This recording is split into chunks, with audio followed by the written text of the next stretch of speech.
It's the Amtrak Silver Meteor. Southbound to West Palm Beach, led by an ALC 42 Charger. I can tell that by the headlights.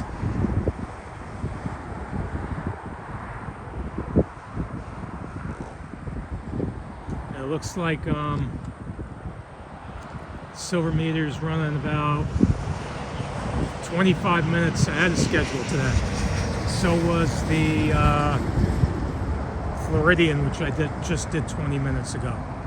Unusual for Amtrak, but Amtrak's scheduling problems aren't Amtrak's fault. They're the fault of the freight companies that own the rails. So even though the freight companies own the rails, in 1971, when Amtrak took over the passenger rail service from all these freight companies that were losing money, part of the agreement was that passenger rail would have priority. But the freight companies, being what they are, they just ignore that and dispatch in their own favor. So, and if somebody's going to say so what, or maybe they should have the right, they signed an agreement. Okay, that's the right of passenger rail passengers on Amtrak to be on time. So that's a right that's extended to people that are using Amtrak, not necessarily to Amtrak itself. And then so if you think it's okay for the freight trains, the freight companies to do that, that's fine, but you probably don't ride Amtrak, and then you don't really care about people that ride Amtrak. Yeah, I get it, but there's a reason that, it was signed that way.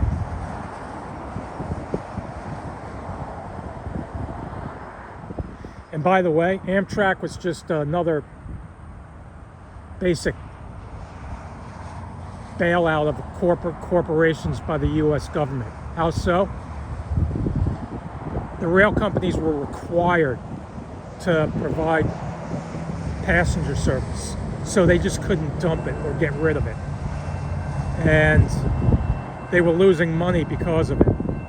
So the government took it over so that they wouldn't lose any more money.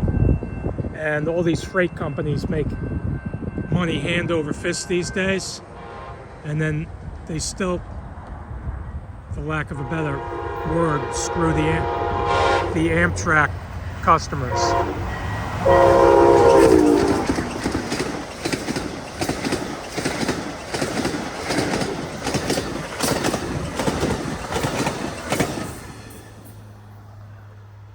Really just hear the rail jump as the train goes over it there. It's crazy in that one spot.